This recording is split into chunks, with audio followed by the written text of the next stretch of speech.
भाजपा प्रवक्त्याने राहुल गांधींना धमकी दिल्यानंतर सोलापूर काँग्रेस भवन येथे निषेध आंदोलन करण्यात आले व कठोर कारवाई करण्याची मागणी करण्यात आली आहे। भाजप प्रवक्ते पिंटू महादेवन यांनी न्यूज 18 केरळ वाहिनीवरील चर्चेत राहुल गांधींना गोळी घालण्याची धमकी दिल्यानंतर सोलापूर शहर काँग्रेस कमिटीच्या वतीने काँग्रेस भवन येथे निषेध आंदोलन करण्यात आले। हे आंदोलन प्रांताध्यक्ष हर्षवर्धन सपकाळ व खासदार प्रणिती शिंदे यांच्या मार्गदर्शनाखाली, शहराध्यक्ष चेतन नरोटे यांच्या नेतृत्वाखाली, जिल्हाध्यक्ष सातलिंग शाटगार यांच्या उपस्थितीत झाले। कार्यकर्त्यांनी घोषणाबाजी करून पिंटू महादेवन यांच्यावर कठोर कारवाईची मागणी केली। मोदी सुन ले, मोदी सुन ले, भाजप सुन ले, मोदी सुन ले, भाजप सुन ले, बीजेपी के दलालों को,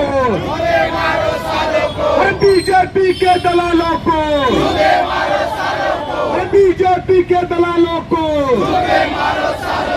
देश के गद्दारों को, देश के गद्दारों को। शहराध्यक्ष चेतन नरोटे यांनी ही धमकी लोकशाही व संविधानावरील थेट हल्ला असल्याचे सांगितले। राहुल गांधींना पूर्वीपासून सुरक्षा धोका असल्याचे सीआरपीएफचे इशारे असून अशा धमक्या हा नियोजित कट असल्याचा आरोप करण्यात आला। भारतीय जनता पार्टीचे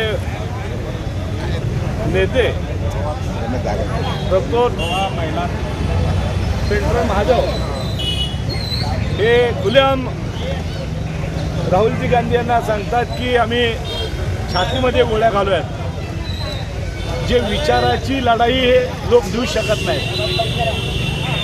राहुलजी गांधी ज्याप्रमाणे हे देशामध्ये लढतायत, वोट जरी असेल, युवकांच्या हाताला काम देणार न देणार असेल, भारतीय जनता पार्टीचे पोलखोल राहुलजी गांधी करत असल्यामुळं कदाचित त्यांच्या भारतीय जनता पार्टीच्या पायाखालची वाळू घसरत आहे। म्हणून काल केरळमधील एक बुक्कडचोर नेता राहुलजी गांधी यांना धमकी देत आहेत की तुम्हाला छातीमध्ये गोळ्या घालून। ही नथुराम गोडसेंची औलाद आहे।